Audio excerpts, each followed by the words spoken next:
Good afternoon, everyone. The time is now 1 minute before 3 p.m. And I would like to give your colleagues at least 5 minutes grace to get their laptops set up and ready for today's Transition Main Power Hour. Jack, your name has been mentioned to me several times over right now, this past week. And I had said, if I see you this week, that you and I need to have a conversation. Sounds good to me. Okay. You let me know. Next week is a holiday, right? So I'm not going to bother you on your week off. All our teachers deserve that break. Um, but if you wanted to touch base with me, what's today? It this week, it's going to be a little slow on Friday afternoon. Um, because everybody is right out for that weekend, for the long weekend. But if you wanted sometime on Friday afternoon or the week after, let me know what your schedule looks like, and then I'll send you a link. Okay, I will shoot you an email. Thank you so much. Well, it's a pleasure seeing you once again. Always a transition champion, getting this work ahead. And we have a voice and a young leader really spearheading a lot of work in the state of Maine this week. So I'm really excited for him to share. Um, and when we have our discussion, we'll see how what we need to discuss folds in with the leadership of Connor Archer that is sitting right there. So I look forward to our discussions.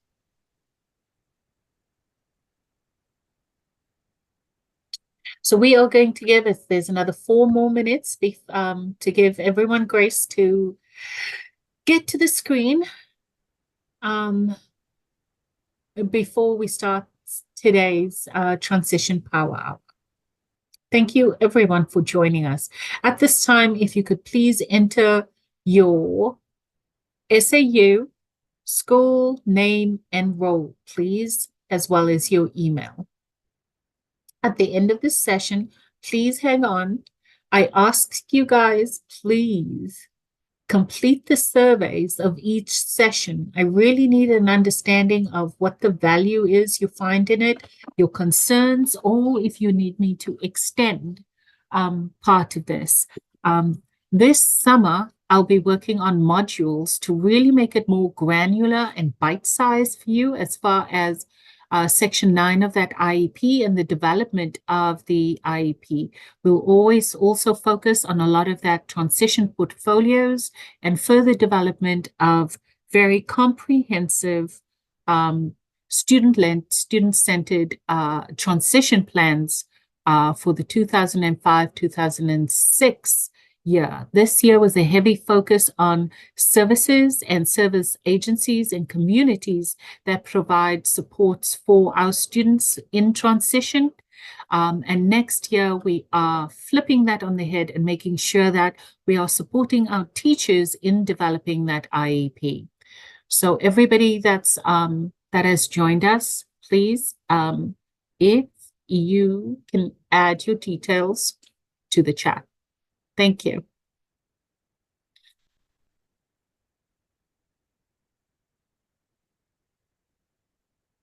Did something happen today that everybody flew out? We've had quite a number of register and then the number of attendees. So, but the work is important, the message is important, even if it affects one student. And a recording of this will be loaded. Is that the term, Connor? Will be uploaded. Uploaded. Yeah. Uploaded onto the Transition Maine website shortly. We have all these recordings available. It's a matter of formatting as we update the Transition webpage with a lot of new resources and a different and a new look.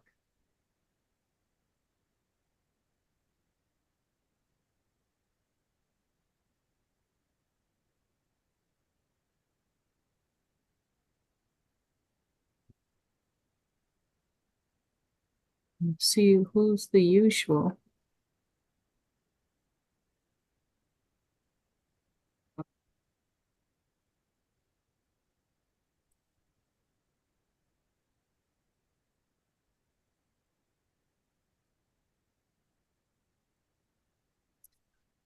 All right, we have a minute to go, and I'm sure there'll be more people rolling in as we begin.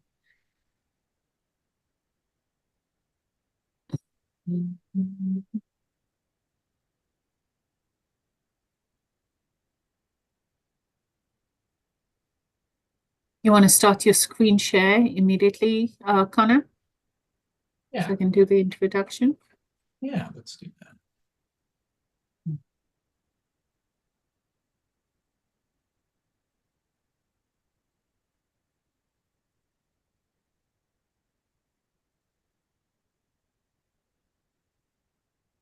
Great screen today. There we go.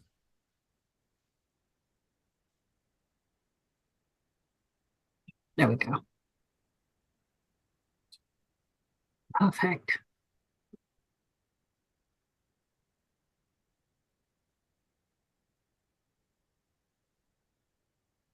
Well, good afternoon, everyone, and welcome to today's Transition Maine Power Hour.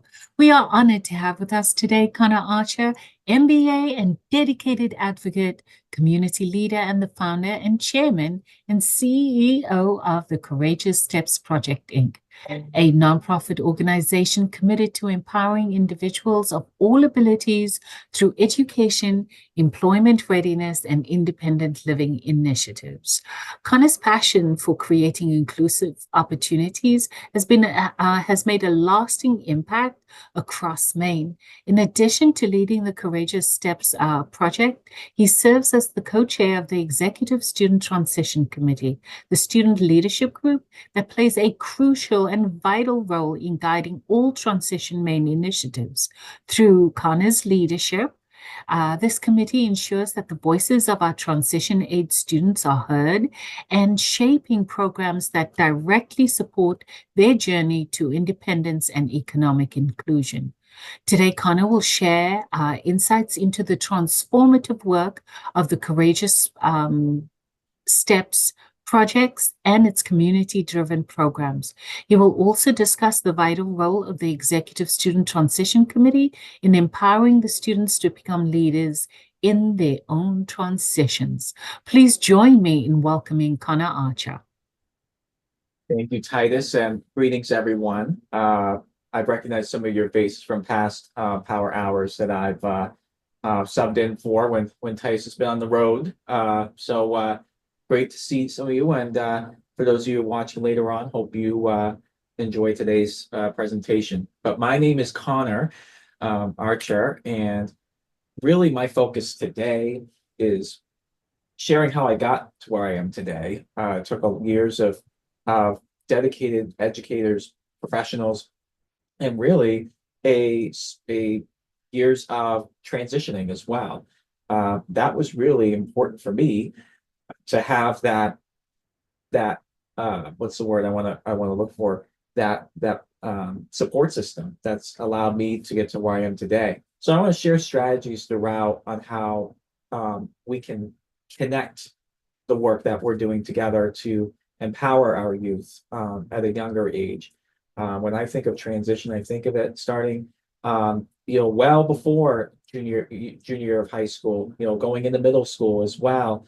A lot of the work that I do with Transition Maine and the EST committee it centers around engaging our youth, empowering our students to be the best versions of themselves they can be, focusing on their strengths, not what their strengths can do to inspire them. And we'll have time for questions or comments at the end as well. And I'll post my contact info after too. There we go. So like I said, my name's Connor Archer. I live in Bangor, so about 2 hours from the Portland area. But I have my master's degree in business administration from Hassan University. I have my undergrad degree in integrated technology and 2 marketing certificates. Just so you know, my parents have been in education for over 3 decades now, and my older brother's in education as an administrator. So is my 2 uncles. So education runs deep in our family, and I also run a program that serves young children, ages 3 to 5 years old, in an early childhood education setting. So, like I said, education's a big passion for me. It runs deep, and I'm a big supporter of our teachers and what they do each and every day. Our students don't succeed without you, and I will always be grateful for what you do to ensure that our students have the best voice they can as they transition to adulthood. I was brought in to co-chair the Transition Maine Executive Student Transition Committee in, I think it was late 2021, early 2022. And I actually joined Titus when she first started in her role at that time, and my fellow colleague Dylan Campbell. Dylan is works at Maine Parent Federation. You might know Dylan as well. And us three together had such a collective vision of what we wanted transition to look like here in Maine. We wanted to empower our students. We wanted to ensure that we're meeting what their needs are, but also thinking about what their future looks like. I'm a believer. We need to empower our students to be the best version of themselves. Their vision may not be the same as our vision. There may be new opportunities out there that we can explore. That's what I bring to the EST committee each and every day, is that shared vision of doing what's best for our students, even if it requires creative thinking and requires collaboration.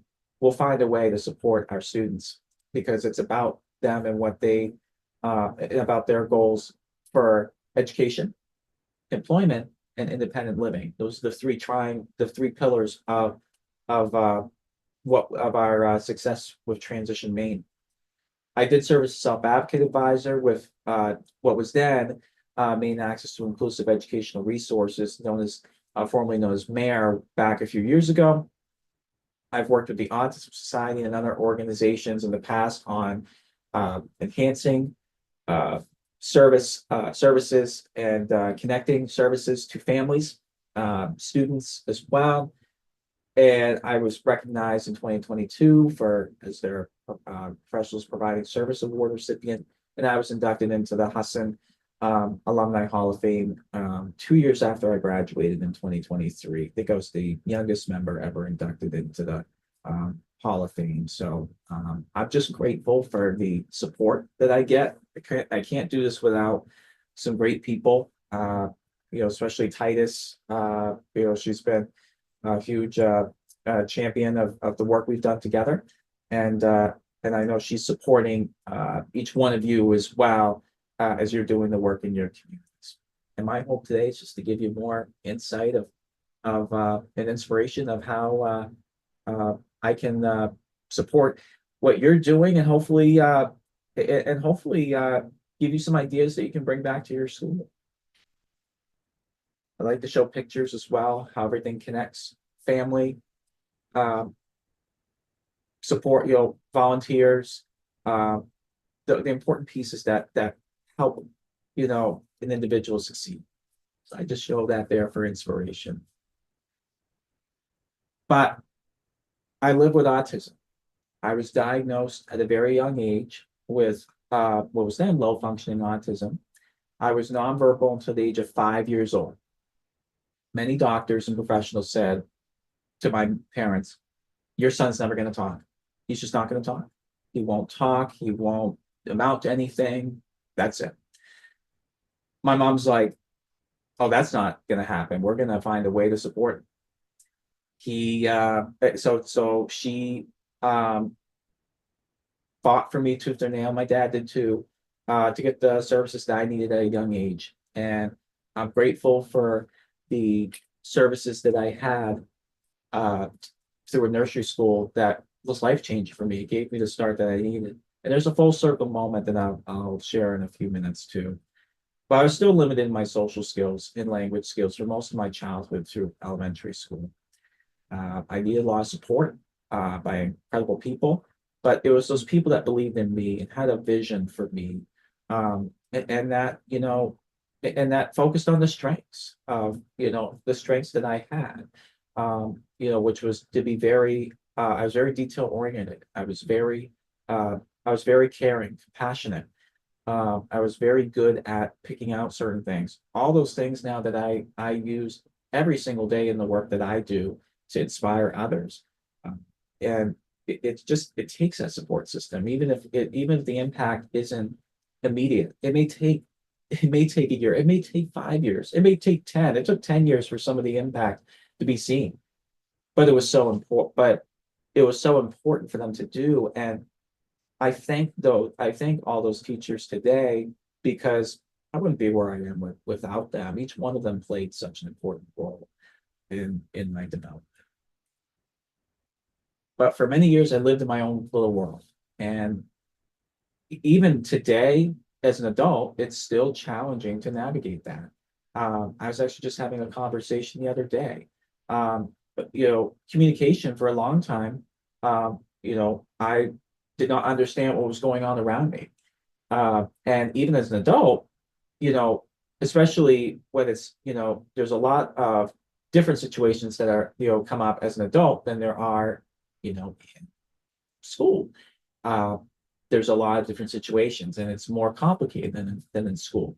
And I try to bring a lot of that energy, a lot of that perspective when I'm working with our high school student members who are seniors in high school. They're, trying to navigate, navigate uh, opportunities in post-secondary education or uh, pre-employment opportunities or learning strategies of how to work and do things independently every day.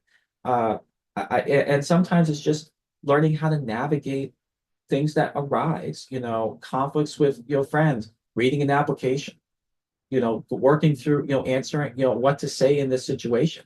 Uh, those are things that took me a long time to understand. And still reading situations is tough for me.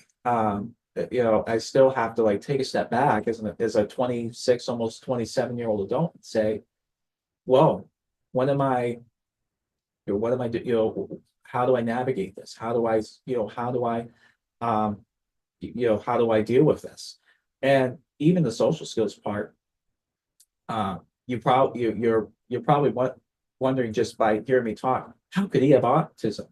Well, a lot of my disability was invisible for a long time, and many peers when I was in a sophomore year, my sophomore year of high school, I revealed my story in front of my peers who I've grown up with since kindergarten. I said, I stand in front of you today as an individual living with autism. That changed my whole life because it gave me such a unique perspective that I took into really the work that I'm doing now. And many of the peers came up and said, Connor, we never knew. We never knew. We didn't know that picking on you or us doing those little things that, they realized were annoying, bothered you, that disrupted your learning environment. Tapping your foot, tapping the pencil on the table. Just, those little things that it bothered you, but also impacted your learning. And many of them just apologized. I took it as an opportunity to say it's okay because a lot of people don't. They just don't. They don't. And unless you live it, it's tough. It's tough to understand it. And part of my goal with Transition Maine and the work that I do every day is to empower, our youth to understand, to understand themselves, but also to advocate, to use their voice, and to form good, positive relationships as well with their peers and those that they're working and even physical movement was a challenge for me for a long time. I was never a sports kid. I ran cross country and track. So for me, kicking a soccer ball or dribbling a basketball, but my shooting form is not great.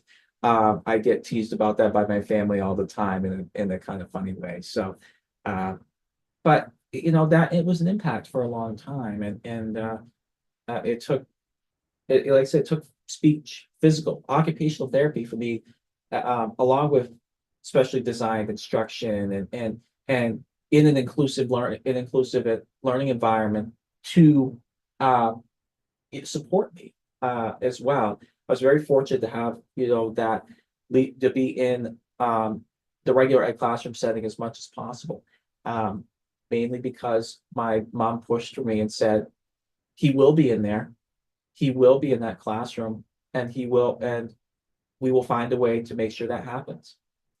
And that's why every day when I work with families, I always fight for that, because if it can happen, let's make it happen. But like I said, my transition to adulthood was, it took a support team too. And it was collaborative throughout the whole process. It started, I think, started well, during my high school years. Uh, but even now, I am seeing the benefits of, of I'm seeing that I could have benefited from an earlier transition as well, beyond high school, earlier than high school, in middle school, even breaking those transition, those step phases of transition over different years, going to explore options earlier. Um, but it worked out, and that's why I'm very committed to the work we're doing every day to increase opportunities in our local schools, in our communities, partnering with, working with Titus every day on brainstorming different ideas, with our with our EST committee as well, and bringing in new voices as well. I met with my, college accessibility advisor to go over accommodations, and I did that. I actually took a college class, early college class, before going into college, and that gave me an opportunity to go in and meet with the advisor early.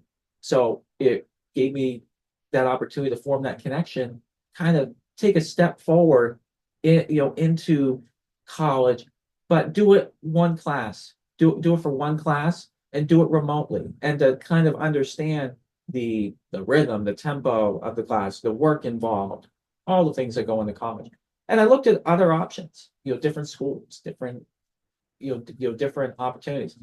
I actually, before ever considering college back in middle school, wanted to go into construction and be a carpenter.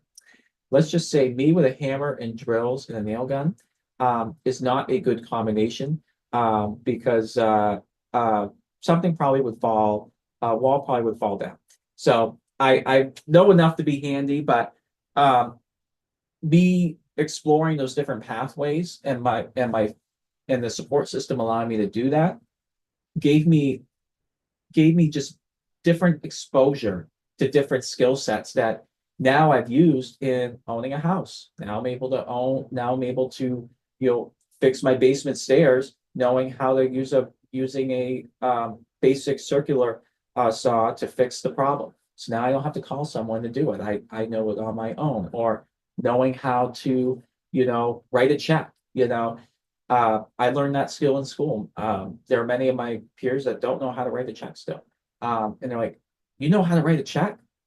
And I think that's, those are important skills that may not seem like a lot in the moment, but they really, it's amazing how fast they connect. Uh, but in my early years of college, I met with my professors.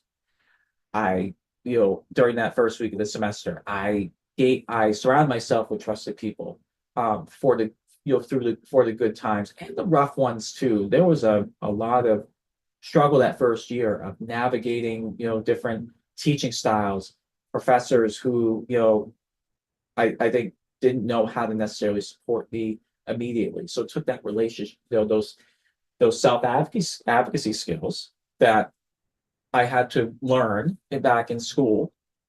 And I remember with my mom and others, we would role play situations at home.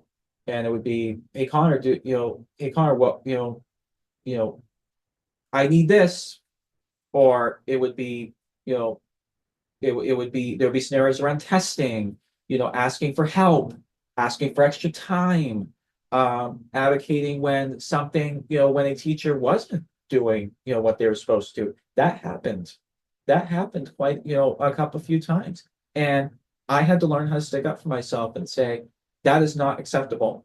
You will help me, you will support me. Um, and and and it gives me such a great perspective today. Um, Now that I'm running our organization and direct programs, because now I have a perspective of having lived it. And whenever I'm in meetings or having conversations with families, I can say, well, that's unacceptable. This is what we're gonna do. This is what we're gonna do to support you support what's best for the child. And we're gonna do it as a team, and we're gonna do it together. So that transition period really helped. I think get to where I am today. But how did all of this start? Like I said, it started through health, through me revealing my story my sophomore year of high school. I did it through a health project. I shared my, I share my story in front of my peers in a health class where I had to choose a disability to research. And I figured, oh, I pick autism. And my health teacher was like, you want to research it? Really? And I said, no, not just going to research it. We're going to tell my story. And I have to admit, I was a complete nervous wreck the night before. And I didn't know what peers would think of me. I didn't know what the reaction would be. I was either going to be I thought I was going to be hated, ignored, bullied, you name it. I was scared. But I knew I had to do this because I had felt a burden of not really sharing it publicly, and I needed others to understand what I was going, what my story was, and like I said, that day where I said I stand in front of you as an individual living with autism, that just changed it. And I remember peers. I remember my health teacher wanted me to come back and do the same presentation for another class that had more of my peers who I was close with really since kindergarten. Many of the peers I were some of my first friends who embraced me and and knew my challenges, but they didn't they didn't always they knew something was different about me, but they didn't care. They embraced me for who I was. After that presentation, I go back to study hall, and I all the whole class, I think, gets hall passes, and they're just running around the school, and they're saying, "Can you? We're just there," and they're tears running down their eyes, and like, "Can you believe what you won't believe this, but Connor just shared this, and it was incredible." And that prompted me to do more. That prompted me to share my story in another seminar with more students around the school. But I wanted to give back to those that helped me get to where I am today. And that's how our first walk run started. We raised nearly $4,000 for local special education programs that first year at schools I went to. I went to Old Town, high school. So that whole district, I gave a donation back to them. I gave a donation to my former nursery school that really gave me my start, and that donation made a big difference for them at the time. It really was a difference between them serving a child and not being able to, which really touched me a lot. And by the way, this is supposed to be the only event ever that I did, only one.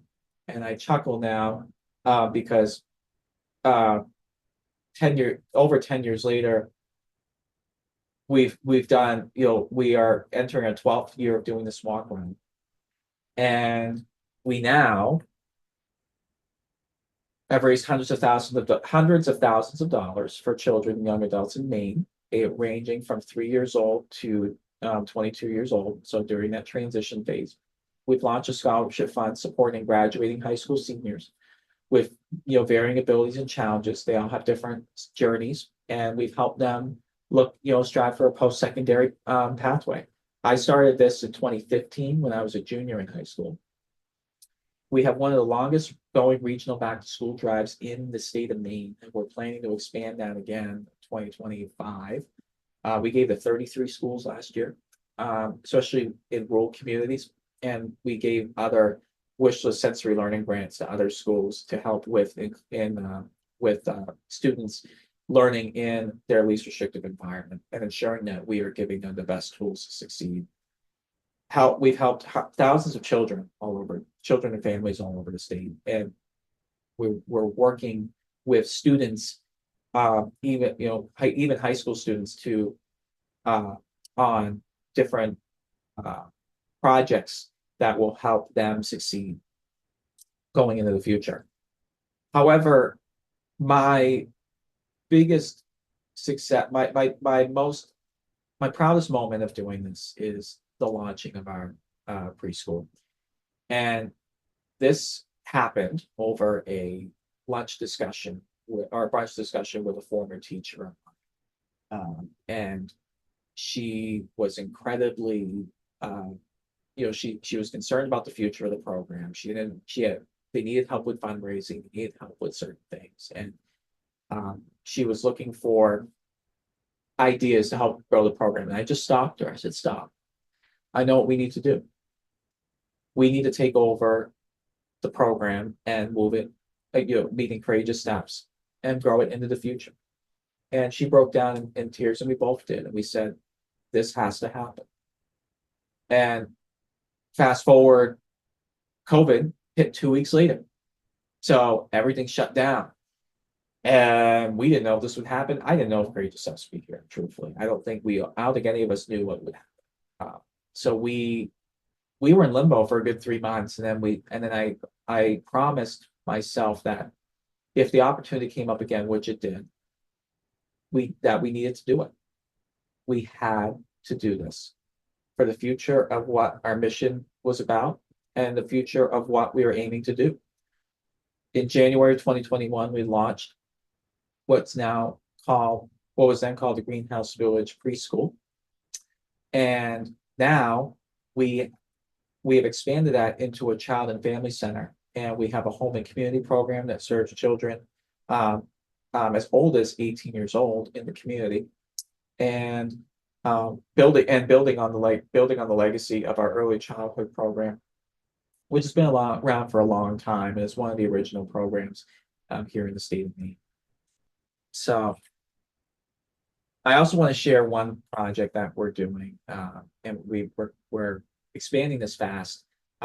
We in 2015 started a one-word challenge, and we started this as a way to include all students involved in the school community, but more importantly, to emphasize the importance of belonging and resilience. I was a junior in high school then, and the impact that this one video had when we started this in my home community was so impactful that we had schools starting to reach out in the region and all over me. We took a pause during COVID because there was a lot going on, and it was hard to do this in school, especially with masks at the time.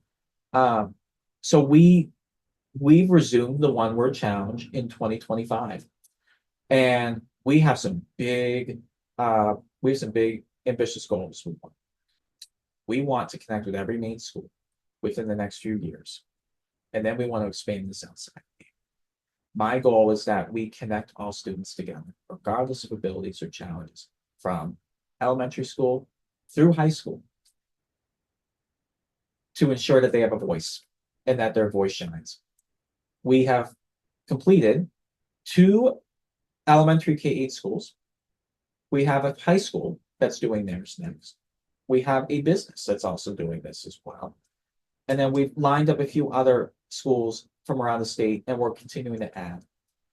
I'll put the information in the chat, but I'd love to add your school on as a one words challenge participant. And I just encourage you to watch the videos of past schools who've done it. It is inspirational. And if you need a smile on your face or just a simple reminder of why we do what we do in this profession, watch that. I guarantee you will walk away inspired with just a little jolt of energy that you need to move forward. Because the work that's done is hard work. And I said this earlier, but I appreciate all that you do each and every day because it matters. And it matters because our students depend on it for the future. So I'll post that information in the chat at the end as well. But like I said, my work beyond is centered around inclusion and belonging, transition planning. And with all that, it's about empowering our youth to be the best versions of themselves they can be, and that they have the tools, the resources, and the right and the right platforms to succeed. I have been committed to empowering our students through the Executive Student Transition Committee to be, to learn how to use their voice and we've worked on skills such as presenting in front of people. Our members participate in panels, in discussions. They they contribute incredible ideas in meetings. They've started to lead meetings as well. Collective meetings or one-off meetings.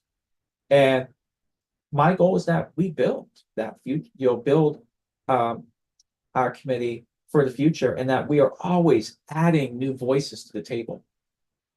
My ideas are getting old. I bet, I'm 26, 27 years old, in a couple weeks.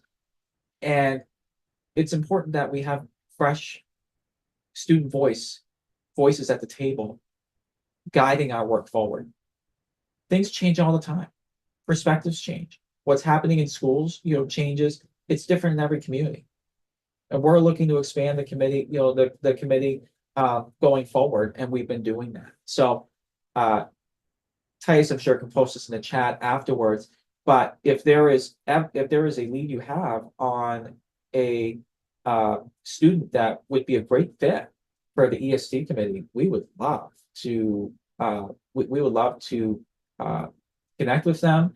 There's a form to fill out and in a process of recording a video, answering a few questions within that video. It can be done audio or written too. Dylan and myself meet with the prospective member, and then we invite them with the opportunity to join the committee. And by the way, this opportunity, it's a paid opportunity. We believe our youth deserve that. They're experts in their own way, and they're contributing invaluable expertise towards our work. And it's $20 an hour. So it's a great opportunity a great opportunity that you get paid for. It's a great leadership development opportunity as well. And just there's so much value that it for the students and really ultimately the work we're doing together.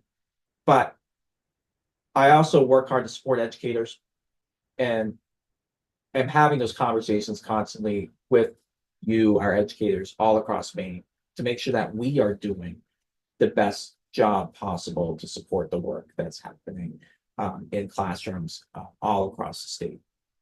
And I continue, and that just comes from my background of working with my parents, on different initiatives and being a part of education for as long as I have been. But everything's about thinking forward with creativity and flexibility. And you have to be open-minded with it. And as my mom has said, think outside the box mentality with everything. So, there may be an obstacle in the way. I'm sure you have obstacles that arise every day of how am I gonna make this work? Resources are limited in certain communities. But sometimes just taking a step back and thinking outside the box, maybe we can try this, maybe we can try that. It may be unconventional, but who knows? Maybe it'll work. Um, there's and that mindset has gotten me to where I am today. It's really helped me and have shaped me in the work that I'm doing. But my mom really is the credit to all this. She went back to school for me to get her master's and two more graduate degrees, by the way. So her master's and her certificate of advanced study, both in special education and literacy, and then got her national board as well. She's actually a two-time County of the Year recipient in Penobscot County. So really dedicated to students, really my inspiration for everything I do. And I get my hard work and energy from my mom. I joke about that with people all the time, but I'm kind of like my mom's twin because you know, I'm one that's she gave so much for me, and now I'm giving to others who I help every day. She stayed up late to work with me, schoolwork, to study, to prep me for for tests, for projects. She helped me navigate many life moments, still does today. She has supported me in the hardest times and still does today. And she advocated for me when I needed it most and taught me the skills that I needed to now advocate for what I need, even and know how to navigate those things. She's taught me everything that I needed to know. And I would not be here without her. I just would not. And that's how important she is. It's at every event. We go to every conference, and really is the backbone of our family. And the backbone of the work I've done, and that I continue to do. And I'm just grateful. And I think to wrap up this portion of the slides, I'm going to show you our website after. All the work that we're doing is connected. It's connected. It's incredibly it's connected in such a way that it's opened so many doors and opportunities for me. And I think we live in such a unique state in Maine where we're all such a small community. So, someone knows someone here, and from Kittery to to Guilford, someone knows someone who knows someone. And I've gotten to meet so many great people where I may have not even known them directly, but once I met them, it was like, I should have known you I should have known you a long time ago. I should have known you a long time ago. And there's just been such great connection with the people I've worked with. Titus, especially Dylan, my co-chair, our student members, and I've had the pleasure of traveling around the country and it's sharing my story with Colorado, Arkansas, Pennsylvania, North Carolina, Mississippi, as recently as last December. I'm just grateful for the for the opportunities I've had, but more importantly, the people I get to do it with. And that's the important thing. It's everything connects together in such a great way. So, whenever there's a moment where you think, how does this connect? How can this connect a transition? I encourage you to reach out. There's never there may be a possibility. Doesn't mean it's going to happen immediately, but there's always a possibility depending on what you're looking for. Well, thank you. And I'm gonna show my screen here, and I want to pull up our website because that is, and just kind of show you some of the different parts as well. And I'll post this in the chat too. But we're really again centered around opening doors to every ability, not just when I was a child, many asked, like, you're not in a wheelchair. Does that mean you're in a wheelchair? How could you have a disability? And I have this packet somewhere and it's called The Invisible Side. And I would give that in every keynote when I was a child, that I did with my mom, and people would read it and it's like, I get it. The invisible side that nobody, sees. And that's something that I every day remind everyone I work with. And it's take a step back, just because you don't see it doesn't mean it's not there. And we try to open doors to every possible possibility we can. And that's it, that's seen in the numbers. We've donated thousands to support wish list grants, and sensory learning projects in different schools around the state. We've given school supplies and supported different initiatives in school, uh, through unified basketball events, through school experiences. We partnered with a similar Best Buddies program to do a canoeing trip, a kayaking trip. And we gave that hands-on experience for those middle school and high school students who were able to learn how to kayak for the first time. And many of them had never been in the water. And they were, and it was so cool seeing them just have that experience of learning how to paddle the kayak and learning how to use the paddle. And a lot of them were screaming like, "Oh my God!" And then at first they were like petrified, and then they were excited. They were just like, and they were like, we're leaving already." Um, just such a important, I think, reminder of the power that these experiences can have for our students. And then we have direct care programs too. But it's all back to our commitment of belonging. And every child, every student, every young adult belongs in our community. They belong. They have strength that they can contribute to the work we're doing, and that let's bring those voices to the forefront. Let's inspire others to do what we're trying to do. Um, and I'm just I have to pinch myself because this really started as a sophomore year project that has turned into this. It's turned into an organization that is really been at the forefront of a lot of things in the state of Maine, that has inspired so many around this region. Uh, and as I quoted in my annual report to my donors, I said, I am committed to doing what's best for children, and families, even if it's hard, because that's what I would want. And it's not easy what we do. It's very hard some days. But you have to do, but it's about the child, it's about the collective, it's about them collectively. So we have some resources here too. We're constantly updating them. We have some national resources. And certainly if there's a resource that you find that could be that's not here, we're always looking to, update this section and for families, for the individual, and when I say professionals, that includes educators too. And we're always looking at what works, what doesn't, how can we tweak that.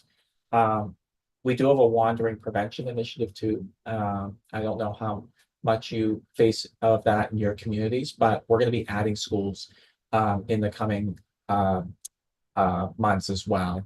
We're adding Holton, RSU 29 through a grant we received, and down in Bucksport, and we want to expand that down in Southern Maine. And then we have our one word challenge, and I'll share this page with you in the chat so that way you have that at the end. But we've completed so far in 2025 2 schools, Surrey, down near Ellsworth, and then Visa Community School.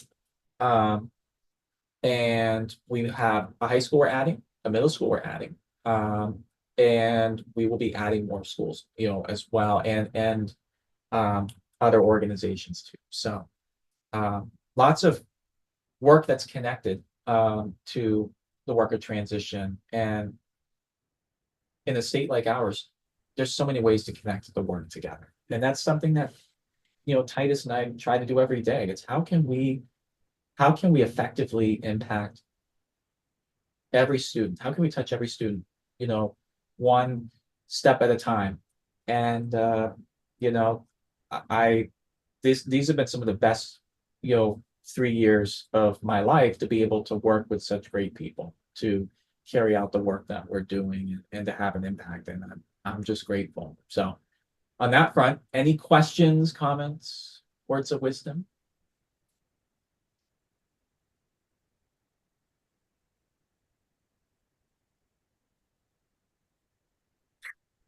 If you do have any questions or follow up, Connor is going to drop his email in the